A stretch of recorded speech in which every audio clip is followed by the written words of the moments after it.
depois, mais ao final, que a gente faça bastante atividade do Enem, que é o que nos importa mesmo, são as atividades. Como a professora falou, é muito corrido, então a gente gostaria de trabalhar com muita calma cada estética, cada autor, cada tudo, nos mínimos detalhes, mas não tem jeito. Assim, em termos para se pensar em prova, as provas vão pedir basicamente interpretação. Se você souber um pouquinho da estética, um pouquinho do autor, dependendo da questão, vai auxiliar. Então, isso a gente faz. A gente vai falar um pouquinho de cada autor, um pouquinho da estética e parte para as questões. Qualquer dúvida, vocês vão falando para a gente. Deixe-me abrir aqui, gente.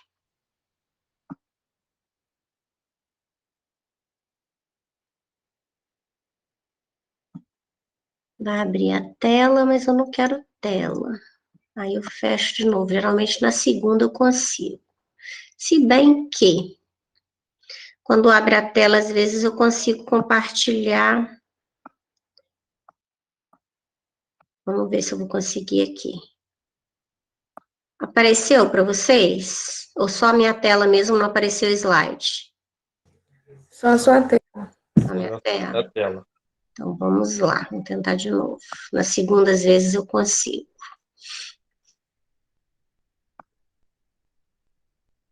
Se não tiver jeito, a gente vai para a tela inteira. Mas tela inteira não é legal. Opa. Engraçado, tem dia que tá tudo certo. Vamos ver o que é isso aqui. Isso aqui nem sei o que é isso, gente. Cliquei num negócio diferente aqui. Permitir. Vai compartilhar a minha tela de novo. Eu faço a mesma coisa em vez que tá certo, em vez que tá errado. Eu acho que, na verdade, eu não faço a mesma coisa. Eu acho que eu faço. Não apareceu ainda? Não. Meus slides? Caramba. Vamos lá. Por que você não tá indo? Aí vem assim, compartilhar. Uma janela não aparece, eu vou ter que compartilhar a tela inteira. Ah, agora vai, gente. Olha, a mesma coisa. Fiz a mesma coisa, só que apareceu. Agora apareceu para vocês? Agora sim. Agora sim. Maravilha. Então, vamos lá. Prontinho? Tá aparecendo para todo mundo. Agora, deixa eu ver só se eu consigo manter os slides e o chat, porque para mim não tá passando.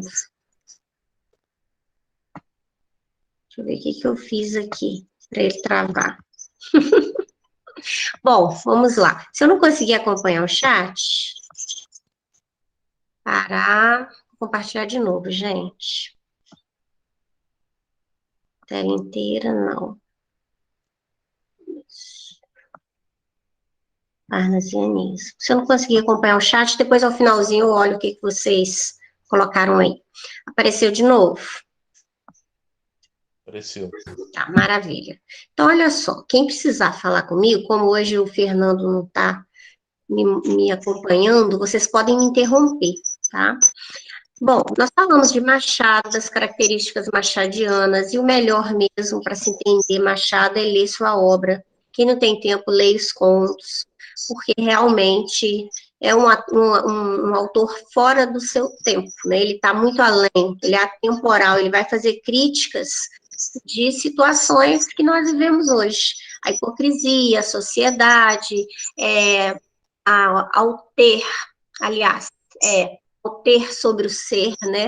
É mais importante ter do que ser. Então, tudo isso está muito presente ainda. Por isso que a sua obra é tão importante e nunca perde o brilho. E aí, gente, ficamos de fazer algumas atividades que já caíram no Enem. Essa foi uma delas. Essa é antiga, muito antiga, na época gerou muita dúvida, e gera mesmo, olha só. Óbito do autor. Expirei às 2 horas da tarde de uma sexta-feira do mês de agosto de 1869. A minha bela chácara de Catumbi. Tinha uns 64 anos, rijos e prósperos, era solteiro, possuía cerca de 300 contos e fui acompanhado ao cemitério por 11 amigos. 11 amigos. Verdade é que não houve cartas nem anúncios. Acresce que chovia, peneirava, uma chuvinha miúda, triste e constante, tão triste. E aí a gente tem uma figura do lado. Se nós contarmos, há 11 pessoas aqui, me parece. 1, 2, 3, 4, 5, 6, 7, 8, 9, 10. Parece que tem 11. É um cemitério, está chovendo. E aí vem a questão, vai fazer a comparação entre esse trecho narrativo. Está fazendo uma subida aqui, estranho, será que é do meu computador? O trecho narrativo mais a figura. Então vamos a ela. Olha só. Ao se comparar o texto de Machado de Assis à ilustração de Portinari exposta ao lado, é correto afirmar que a ilustração apresenta detalhes ausentes na cena descrita do texto verbal, retrata fielmente a cena descrita por Machado de Assis, distorce a cena descrita no romance, expressa um sentimento inadequado à situação ou contraria o que descreve Machado de Assis. Então, quando nós comparamos a figura ao texto, e aí, novamente, a figura, eu gosto de colocar a questão junto, mas tem hora que não dá.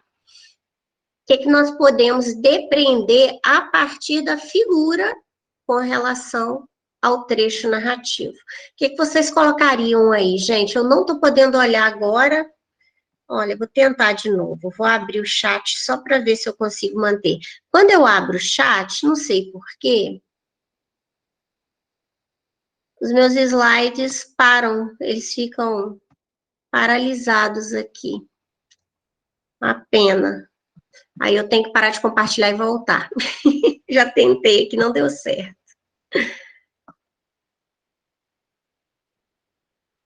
Vou voltar aqui a questão. E aí, gente? Quem puder, se alguém quiser colocar no chat, alguém se manifesta e fala para mim que letra que está ganhando.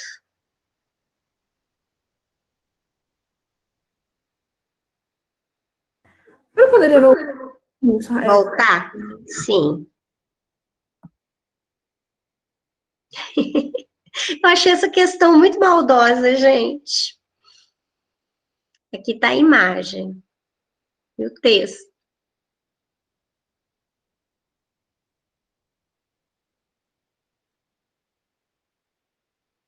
Pode passar?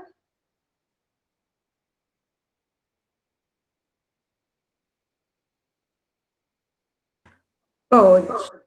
E agora?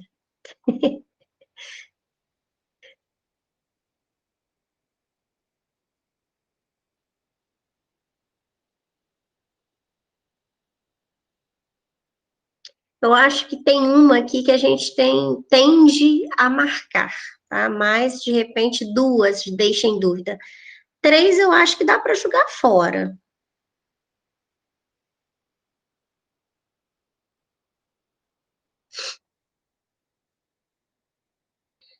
E aí, meninos?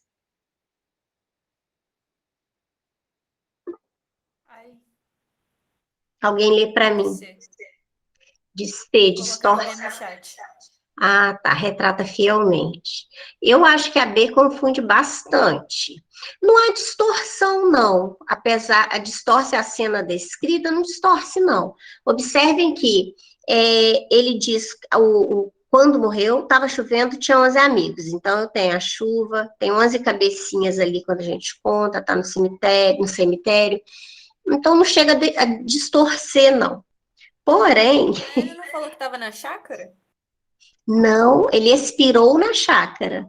Ele morreu, ele morreu às 2 horas na chácara, né? Mas tinham 64, fui acompanhado ao cemitério por 11 amigos, então aqui a gente já tem a cena do cemitério, mas foi boa lembrança sua aí na chácara. Se bem que a chácara, o que nós temos aqui? A resposta, gente, vamos direto à resposta. Apresenta detalhes ausentes na cena descrita no texto verbal. Eu achei essa questão, assim, bem pegadinha mesmo. Por quê? É isso que você falou mesmo. Ah, mas na chácara? Pois é, ele disse que faleceu na chácara. Aqui só tem a parte do cemitério, não tem a parte da chácara. Então, há coisas que não temos no texto. Por exemplo, aquelas montanhas lá longe, né, lá atrás na figura, a gente não tem essa descrição no texto também. Então, não é idêntico. A narrativa e a figura, geralmente vai faltar alguma coisa na figura. Dificilmente não vai ser idêntico. Então, apresenta detalhes que estão ausentes na cena descrita. Ou seja, já que eu tenho que olhar o que não tem na cena descrita e tem aqui, é principalmente essa parte das montanhas lá atrás. Parece que tem uns outros túmulos, não se falou sobre isso. Tem o caixão que está aqui. Né? Então, assim, há detalhes que não estão na narração. Essa é pegadinha, porque você olha, você acha que é fiel, mas não é. É muito difícil a figura ser fiel completamente. Sempre vai ter alguma coisa, possivelmente a mais, que o autor vai colocar. Ele pode, na narração, vai ter determinada coisa, e na figura ele vai acrescentar isso mesmo, vai acrescentar a paisagem. Não tinha como não acrescentar aquela paisagem de fundo ali, a figura do cemitério com os túmulos, e não há esses detalhes lá na narração. Agora vamos à próxima, gente. Quincas Borba mal podia encobrir a satisfação do triunfo. Tinha uma asa de frango no prato e trincava com filosófica serenidade. Eu fiz-lhe ainda algumas objeções, mas tão frouxas que ele não gastou muito tempo em destruí-las. E aí o Quincas Borba vai colocando a sua teoria que ele chama de humanitas, teoria de humanitas. Para entender bem o meu sistema, concluiu ele, não importa não esquecer nunca o princípio universal, repartido e resumido em cada homem. Olha, a guerra, que parece uma calamidade, é uma operação conveniente, como se disséssemos o estalar dos dedos de humanitas. A fome, e ele chupava filosoficamente a asa de frango. A fome é uma prova a que a humanitas submete a própria víscera. Mas eu não quero outro documento da sublimidade do meu sistema, senão este mesmo frango. Nutriu-se do milho que foi plantado por um africano, suponhamos, importado de Angola. Nasceu esse africano, cresceu, foi vendido. Um navio trouxe, um navio construído de madeira cortada no mato por 10 ou 12 homens, levado por velas, que 8 ou 10 homens teceram, sem contar a cordoalha e outras partes do aparelho náutico. Assim, este frango que eu almocei agora mesmo é o resultado de uma multidão de esforços e lutas executadas com o único fim de dar mate ao meu apetite. A filosofia de Quincas Borba, a Humanitas, contém princípios que, conforme a explanação do personagem, consideram a cooperação entre pessoas uma forma de lutar pelo bem da coletividade, atender a interesses pessoais, erradicar a desigualdade social, minimizar as diferenças individuais, estabelecer vínculos sociais profundos. E agora, gente, o que essa teoria do Humanitas aqui mostra com essa reunião de pessoas que ele vai citando?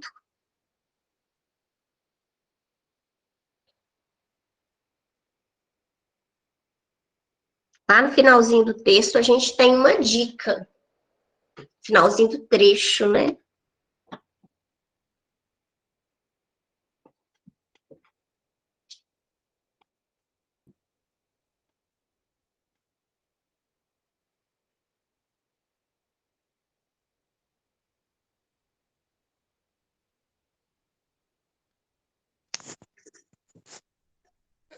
E aí?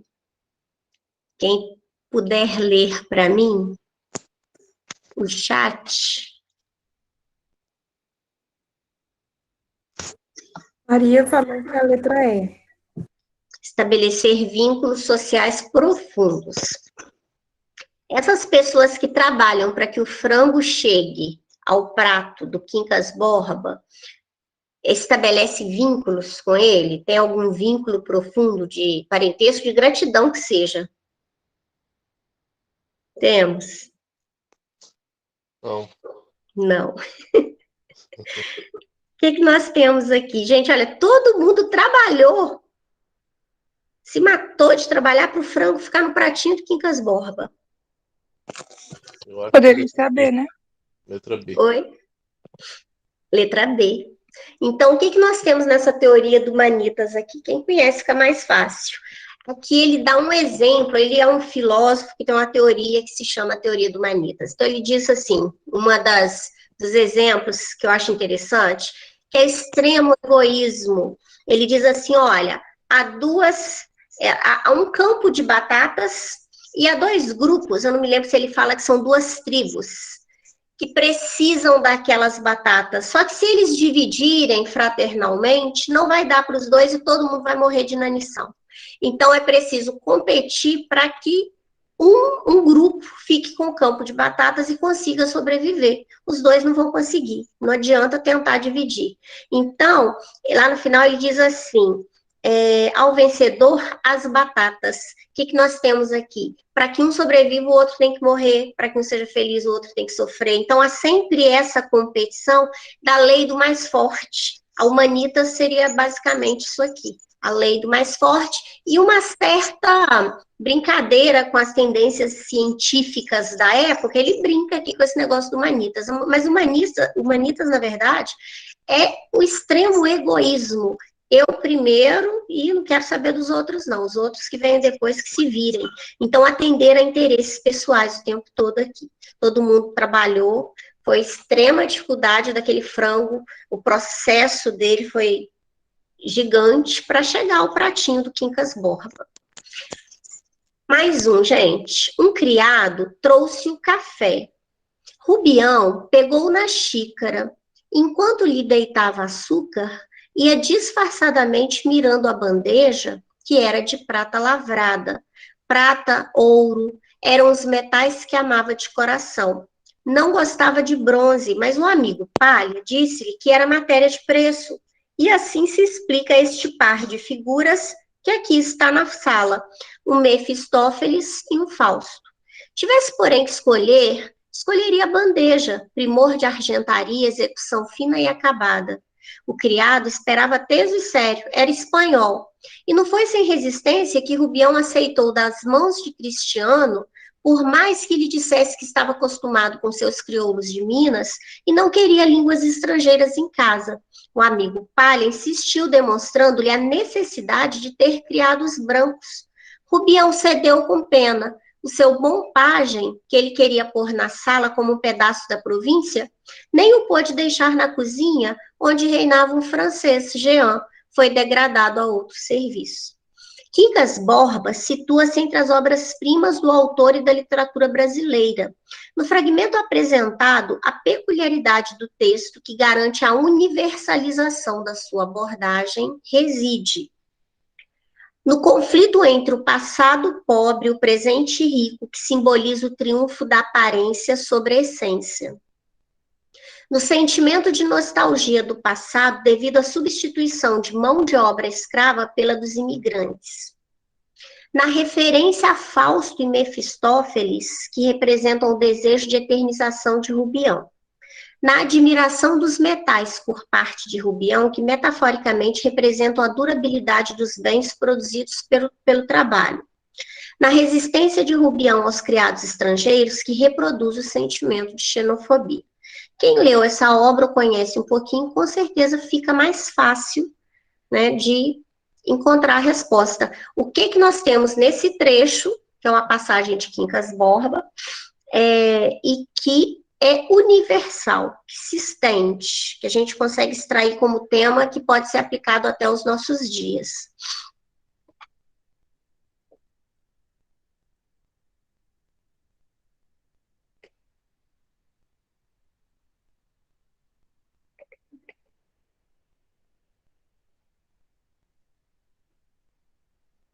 As questões de Machado não são tão fáceis, gente, por isso que é bom a gente ler contos, se possível, romances, porque se você conhece, fica mais leve aqui a resolução da questão.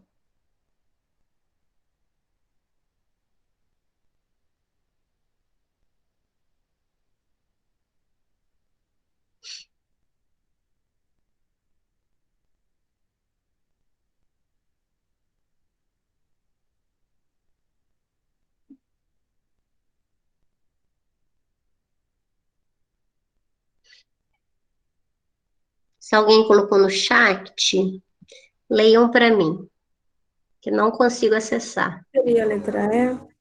Letra E, resistência aos criados estrangeiros. Vamos ver. Esse aqui, gente, olha, o Palha, sintetizando essa obra, o Rubião, acho que se eu contar vocês vão saber, talvez.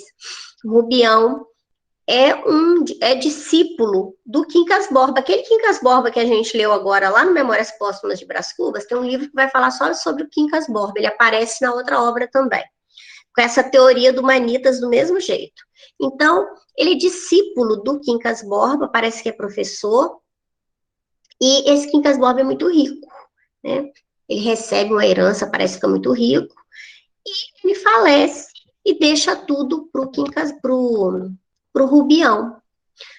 Deixa tudo pro Rubião. Então, o Rubião de pobre passa muito rico e deixa a província, deixa a cidadezinha mineira e vai para o Rio de Janeiro, né, que era considerada a corte, que era o lugar em que havia prestígio para as pessoas que tinham dinheiro. Então, ele foi para o Rio e, muito inocente, logo no primeiro momento que ele encontra uma pessoa e começa a conversar, ele conta sobre a herança, ele não conhece o Rio e tudo mais, e essa pessoa é justamente o Cristiano Palha, que é um interesseiro, muito interesseiro, e aí ele já se propõe a ajudar, não vou lhe ajudar, vamos organizar uma casa, um lugar bom e tudo mais, e faz amizade, e o Rubião acredita nessa amizade.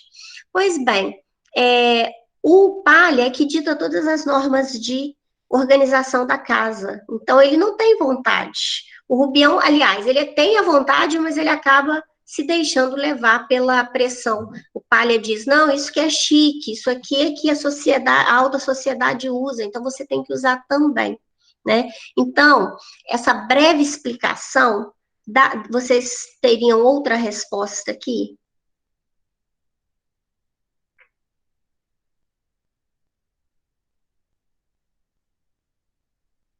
Que não a é? Porque ele não é xenófobo, ele não tem resistência aos criados estrangeiros porque ele é xenófobo, não. Xenófobo é você ter horror a estrangeiro, né, ter aversão. Ele não tem, só que ele queria aqueles criados lá de Minas, lá da sua terra, né, no lugar dos estrangeiros com os quais ele não estava acostumado, falavam uma língua esquisita, ele não queria aquilo, não era o ambiente com o qual ele estava acostumado, né, mas ele acaba resistindo, ele acaba aceitando. Então, a letra E não tem xenofobia. Letra B, talvez? Vamos ver?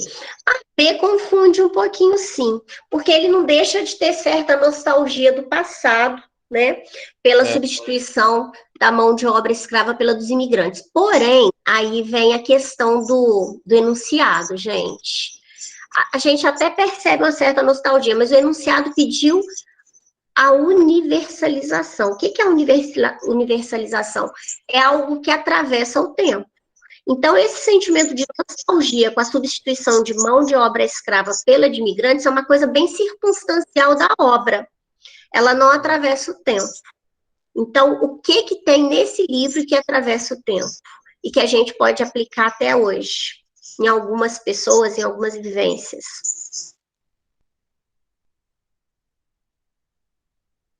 A letra A, né? A alternativa A.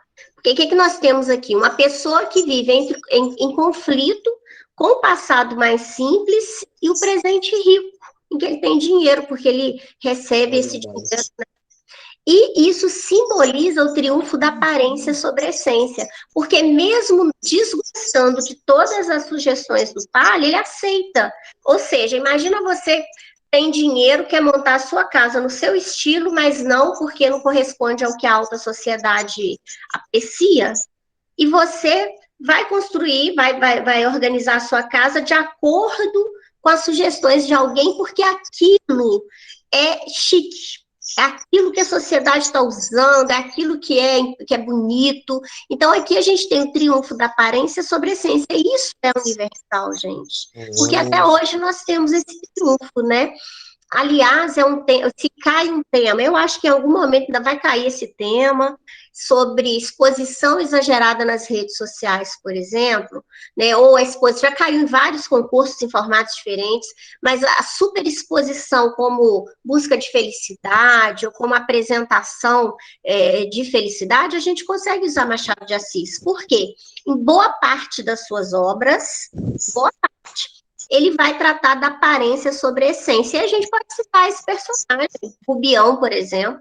Né? O Rubião deixa de mobiliar a sua casa do jeito que ele queria, do jeito que ele tinha vontade, para ceder às sugestões do que é chique, do que é importante. Tá? Então, boa parte dos personagens machadianos vão ceder à aparência. A aparência vale mais do que a essência. Tá? E isso é muito, muito contemporâneo. Hoje não estamos assim? Nas redes sociais não é a aparência que conta? Ai, tô feliz. Tem gente que parece estar sempre feliz, né? Eu olho assim e falo, nossa, gente, eu devo ser muito mal-humorada, que tem dia que eu não tô com essa felicidade toda, e essa pessoa já tá sempre animada, bora ser feliz, todo dia com um sorrisão, nossa, que lindo. Será que é isso mesmo? Né? A gente tem que ser otimista, mas... Já criaram até um meme, né? Já criaram até um meme fora dos stories, como é que tá? Pois é, fora dos stories, porque aí quem tá meio assim fica, nossa, gente, olha, a Joaquina tá sempre feliz, tá sempre bem, ah, não, eu sou... E aí você começa a fazer comparações, né? Ah, não, eu sou um zero à esquerda mesmo, porque eu não consigo cobrar, manter... né? Eu não consigo manter esse ânimo, né? Mas, na verdade, todo mundo tem os altos e baixos, só que na rede social é o mundo da fantasia. Então, toda vez que eu vejo essas Facebook, rede social, qualquer rede social que as pessoas se expõem em seu dia a dia, eu lembro de Machado de Assis, que é aparência sobre essência. Alguém ia falar alguma coisa? Não? Então vamos lá, gente. É muito bom falar de Machado. Se eu pudesse, eu ficava aqui várias aulas só no Machado de Assis. O Fernando e eu lamentamos muito não ter tempo de fazer isso. E, assim, vários contos maravilhosos. Um conto, gente, que eu sugiro para vocês, não sei se alguém conhece, ele é meio complicado, mas vocês vão entender que é exatamente a essência, a aparência sobre a essência, que é o espelho. O espelho já é isso, né? Eu tenho ali um personagem, que é o Jacobina, que passa num concurso para ser, deixe-me lembrar, qual foi o cargo dele? É um cargo militar, que ele tem que usar farda. Esqueci. Eu sei que chega um momento que ele não se enxerga sem aquela farda, a farda passa a representá-lo. Então é muito interessante porque é essa questão da aparência e do papel social que a pessoa tem que está muito acima daquilo que ela sente, do seu interior. Isso é muito atual, muito atual. Então, em Machado, nós vamos ver essas questões, né, de contradição do ser humano, a aparência com relação que supera a essência, em boa parte as pessoas querem status, querem poder, né? Então a gente vai ver isso o tempo todo. Qual o nome da obra? É um conto, se chama O Espelho. Se você jogar no Google, você puxa em PDF. Tem poucas páginas, deve ter umas, se tiver 5 páginas. Tá. O Espelho, de Machado de Assis, porque Guimarães Rosa também escreveu um conto chamado O Espelho. Aí você joga assim, O Espelho, Machado de Assis. Muito bom, gente. Obrigado. São obras que, de repente, a gente consiga usar em determinado momento na redação, né? Porque vai trabalhar essa reflexão da condição humana, né? Do seu sentimento com relação ao papel social que ele exerce. De repente, vale a pena. Sempre vale. Então, vamos lá. Nós saímos do realismo, gente, aí nós temos realismo, naturalismo e parnasianismo, tá? É tudo uma coisa só, tá ali dividido como se fossem correntes. Eu tenho realismo, que abrange toda a estética, mas dentro do realismo a gente tem uma tendência mais preocupada com as teses científicas, como Cortiço, por exemplo, que quer provar a tese determinista, né, que o homem é produto do meio e tudo mais. Então, ela tem um viés mais científico. E o parnasianismo, que nasce nesse contexto também, vem completar essa tríade aí de correntes. O que seria o parnasianismo? ele mantém algumas características do realismo, como a objetividade, a descrição, a crítica ao sentimentalismo romântico. Porém, o parnasianismo vai ser poesia, só poesia, ele se desvincula. Parnasianismo é só poesia e, por isso, ele não tem que se envolver. A diferença dele com o realismo é que o realismo fica com a prosa tem que mostrar as dificuldades sociais, a opressão, a poesia não. A poesia tem que se distanciar, a poesia é arte pura. E aí a gente tem o que muitos chamam de arte pela arte, ou seja, eu quero fazer um poema sobre essa garrafinha aqui, e aí eu faço um soneto, eu coloco umas rimas ricas, raras, descrevendo essa garrafinha. Vou ter uma obra de arte, desde que eu use palavras bem elaboradas, hipérbatos, né, que são inversões sintáticas, e vou fazer um poema da garrafinha, vou ser aplaudida. Se eu tivesse nessa época aqui, eu seria aplaudida. Olha, que lindo, né? Ou seja, não vai ter conteúdo nenhum. Então, o parnasianismo, na sua essência, vai privilegiar a forma sobre o conteúdo. Tá? Se não tiver uma mensagem edificadora, aquela mensagem que a gente sempre busca em alguma leitura, não tem problema, ela tem que ser perfeita formalmente. Claro que se fosse só assim, seria muito vazio, né, gente? Nós temos poemas belíssimos dentro do parnasianismo e que vão escapar essa rigidez inicial que eles direcionam. O ser humano não consegue fazer o tempo todo um poema totalmente isento de subjetividade ou de emoção. Então, alguns vão até dar uma escorregada.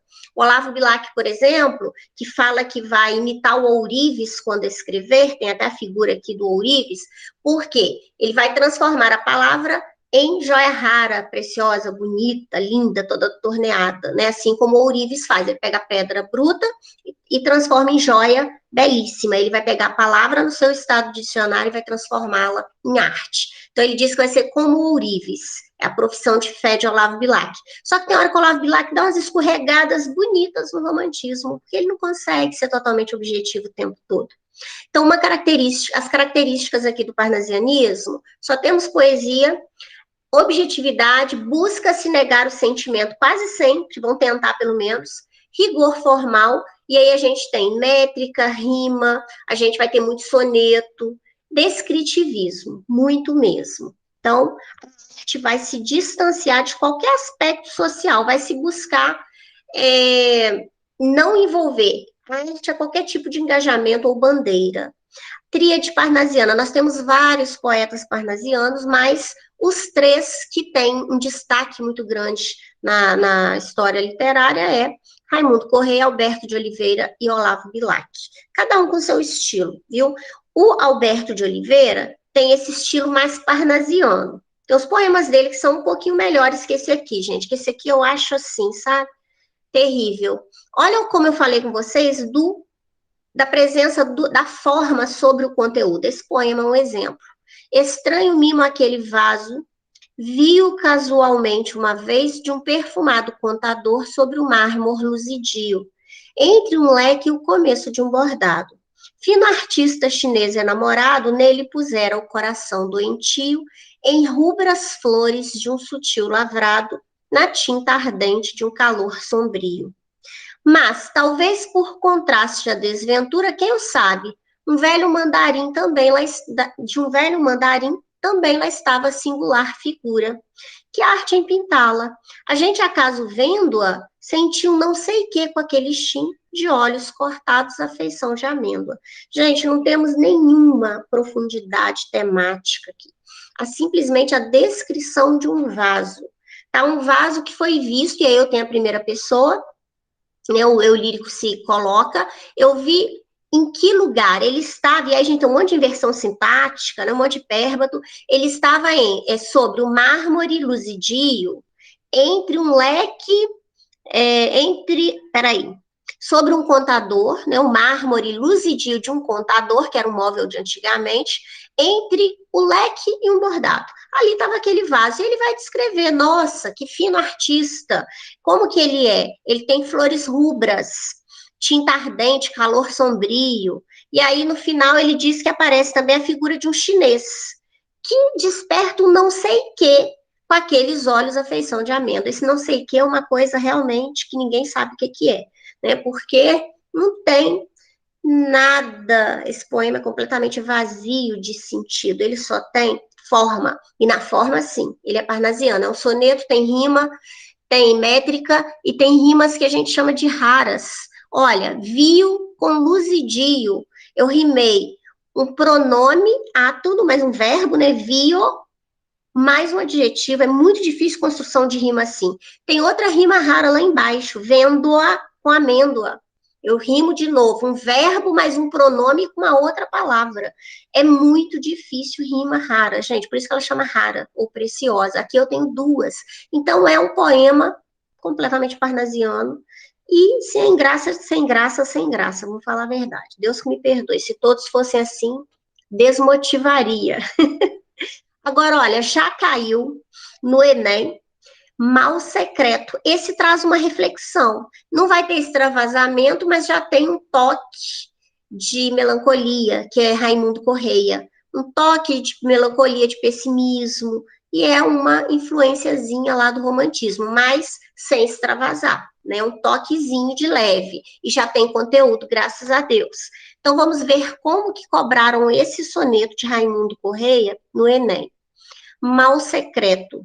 Se a cólera que espuma a dor que mora n'alma e destrói cada ilusão que nasce, tudo que punge, tudo que devora o coração no rosto se estampasse, se pudesse o espírito que chora ver através da máscara da face, quanta gente talvez que inveja agora nos causa então piedade nos causasse.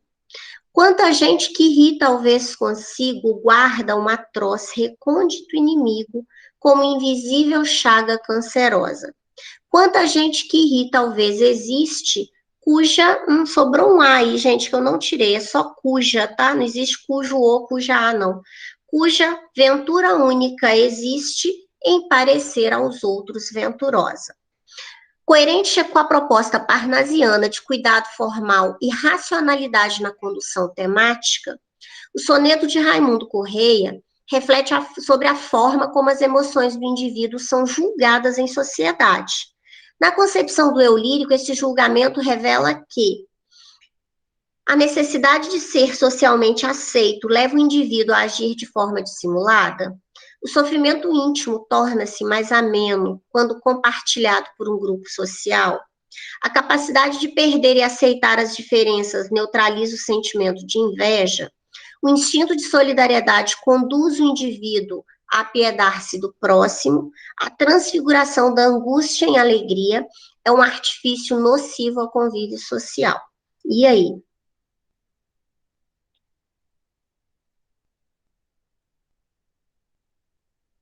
O que vocês marcariam?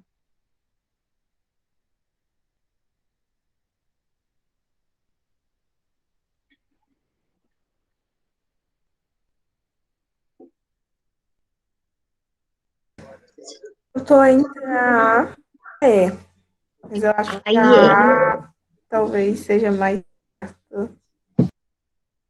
Isso, vamos ver, a transfiguração da angústia em alegria, tudo bem, mas é nocivo ao convívio social? Não, ao convívio não, é nocivo à própria pessoa, ao convívio não, muito pelo contrário.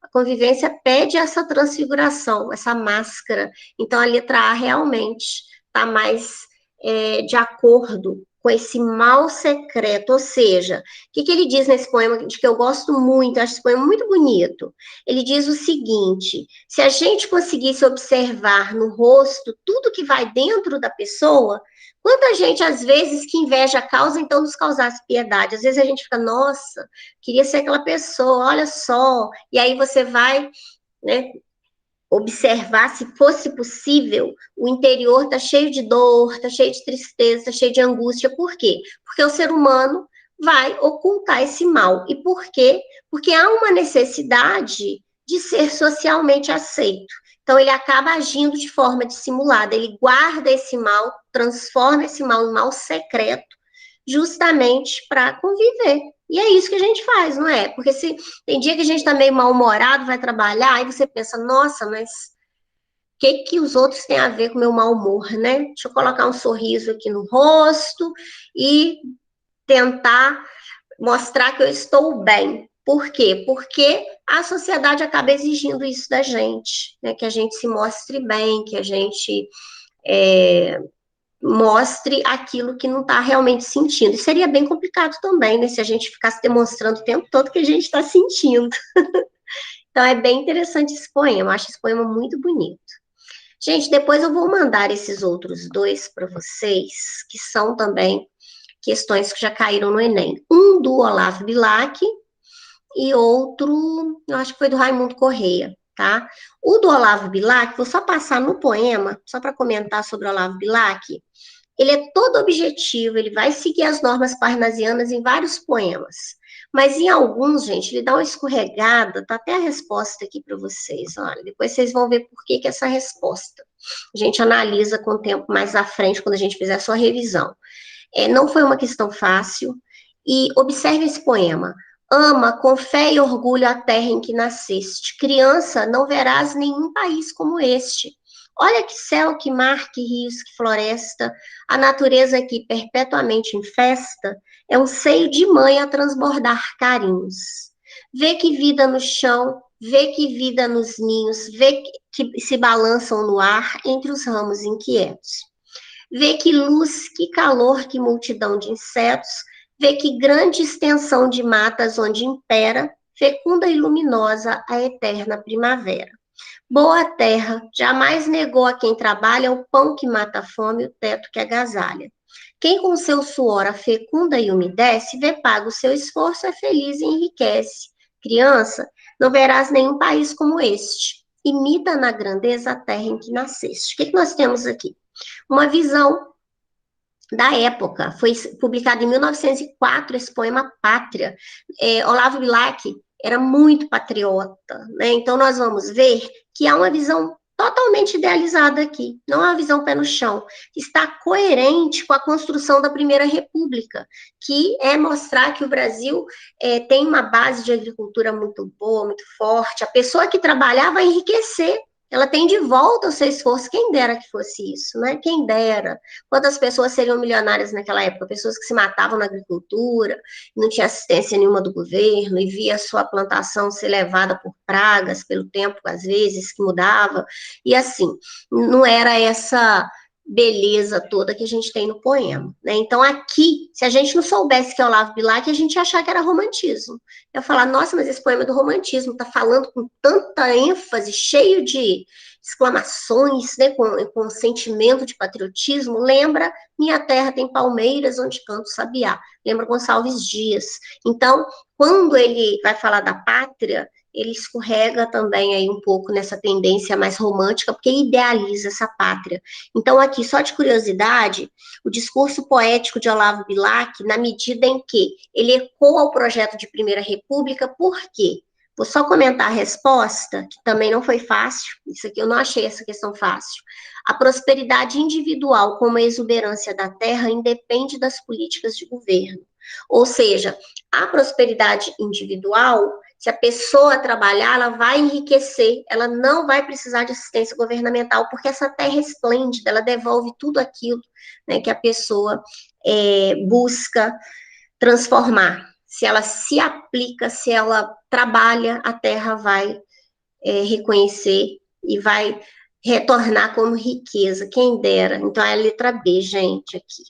Vamos lá. Eu vou entrar no simbolismo, e aí, assim, como na semana passada, a gente falou do Machado e fez as questões depois. Então, eu vou terminar esse restinho de 5 minutos que eu tenho falando do simbolismo, gente. O simbolismo é uma outra estética. Nós vimos que o parnasianismo está dentro ali do realismo, naturalismo, parnasianismo. Então, ele conserva algumas características do realismo, objetividade, descrição, muitas vezes, e vai se isolar. Ele acha que a arte não tem que ficar falando de problema social.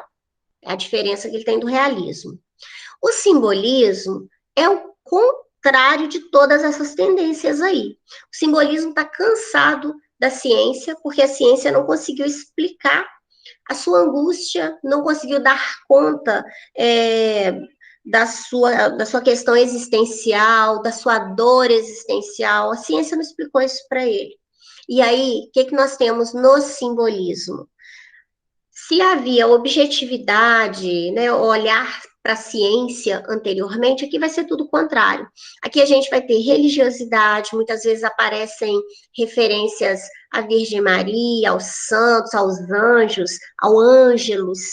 Nós vamos ter misticismo, porque se acredita em alma, se acredita que há um além que vai ser muito melhor do que esse mundo, tá? Ou seja, a intuição aqui é que vai prevalecer no lugar da razão. O parnasianismo vai privilegiar a razão, o simbolismo, a intuição. Então, é tudo que é contrário ao parnasianismo, a gente tem no simbolismo. E por que esse nome simbolismo? Porque os poemas vão sugerir outra diferença do parnasiano. O parnasianismo fez o quê? Ele descreveu um vaso grego para a gente imaginar aquele vaso. Se o simbolismo for falar de um vaso, ele vai colocar um monte de característica abstrata. Você não consegue visualizar o vaso de jeito nenhum. Ele vai dar umas pistas para você saber que é um vaso. Mas há sugestões o tempo todo, nada é descrito objetivamente, é tudo subjetivo. É muito mais difícil para interpretar, né, gente? Com certeza. Então, a gente tem misticismo, individualismo. As questões sociais também não são abordadas aqui de forma engajada, não. Há uma questão muito interior, de angústia, de tristeza, né, de depressão, pessimismo. Musicalidade é uma marca muito forte do simbolismo, tá? Eles defendem que a poesia tem que se aproximar da música, e para isso eles vão fazer o quê? Vão usar figuras de linguagem, principalmente as sonoras, que são as aliterações e assonâncias. A literação é a repetição de um mesmo som consonantal, né? E a assonância é a repetição de vogais. E rima, métrica, isso tudo vai contar para a musicalidade. Para finalizar, dá para perceber com exatidão o que é essa figura, gente? Reflexão?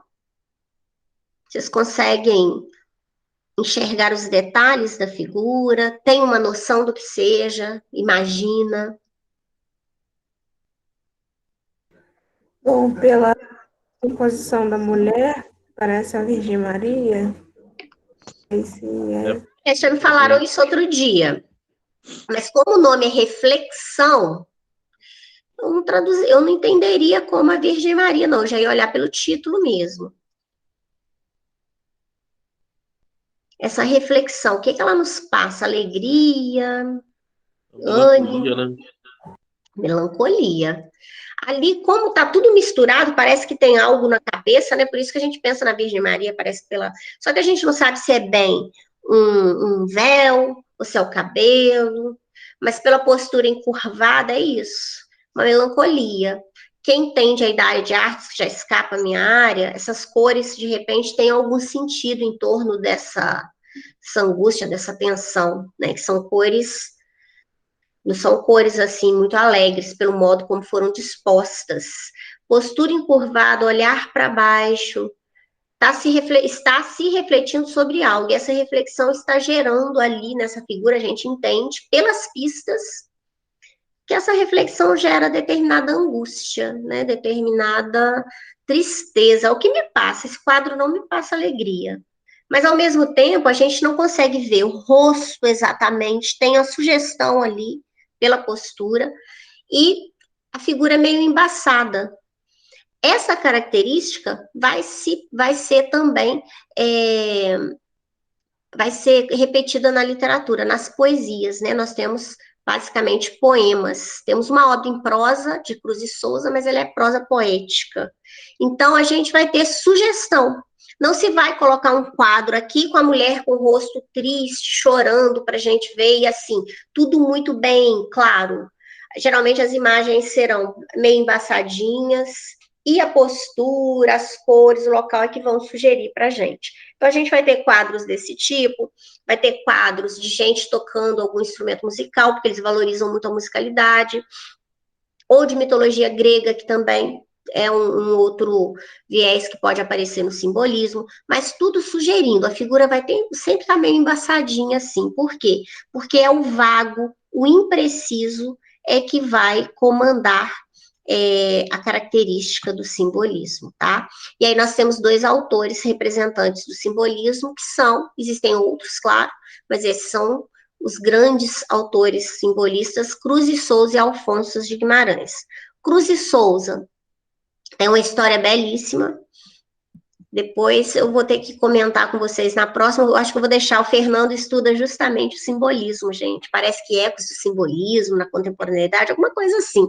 Mas ele tem paixão. Então, eu vou até deixar essa parte para ele sintetizar com muito lamento, né? Porque é o que ele ama essa parte, mas dá uma sintetizada aqui na história dos dois. Então, assim, por ser negro, só uma coisa que vocês vão memorizar que pode ajudar. Tem uma questão que quem sabia disso foi direto na resposta. Ele sofreu muito, muito preconceito. Então, ele não conseguiu, ele passou num concurso, num cargo, eu me esqueci na área jurídica, gente. Não me lembro mais qual cargo foi, se foi juiz, promotor, não me lembro.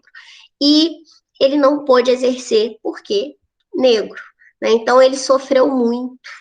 A vida dele foi muito difícil. Ele se casou, perdeu os filhos iam nascendo, iam falecendo, a esposa enlouqueceu, ele teve que cuidar dela, e no final ele adoece. Então a vida dele foi uma vida cheia de atribulações, dificuldades, e é um gênio esse homem. Foi ele que introduziu o simbolismo no Brasil com a obra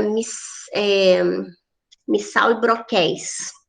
Tá? Então, são poemas esplêndidos e que vão passar essa angústia existencial para nós. O Alfonso de Guimarães já não teve a dificuldade com preconceito, até transparente, né? A gente percebe aqui muito branquinho, família tradicional, mas teve um fato também que marcou a sua poética, que foi a perda da noiva, né? Ele estava noivo de Constança, é Constança o nome dela? Às vezes eu me confundo. E ela faleceu muito novinha, acho que com 18 anos, então isso marcou a vida dele, e na poética de Alfonso Guimarães nós vamos perceber muito, alguns fazem referência a alguém que se foi, que a gente imagina que seja a noiva, né? Ele se casa, tem vários filhos depois, mas ele não esquece, parece que foi um fato que marcou a sua vida. Então a gente vai ter essa questão meio pessimista, de negativismo, né, de angústia existencial. A vida dói. Nós vamos ser felizes num outro lado que não se sabe, que é o mistério, aí vem o misticismo. Existe um outro lado em que nós seremos plenamente felizes, porque não vamos ter essa limitação física, que a alma é plenamente livre, tá? Então, na próxima aula, eu vou pedir o Fernando só para fazer um comentário sobre o Cruz e Souza, e a gente vai para as atividades para a gente falar do pré-modernismo. E é isso, meninos. Bom feriado para vocês. Aproveitem para descansar. Você também. Legal. E a gente retoma aí a partir de quarta-feira de novo, né? Com o pique total, que nós já estamos em setembro. Vamos que vamos. Isso aí. Um beijo, gente. Muito bom. Boa aula. Beijo. Valeu. Obrigado. Obrigada. Tchau. Tchau.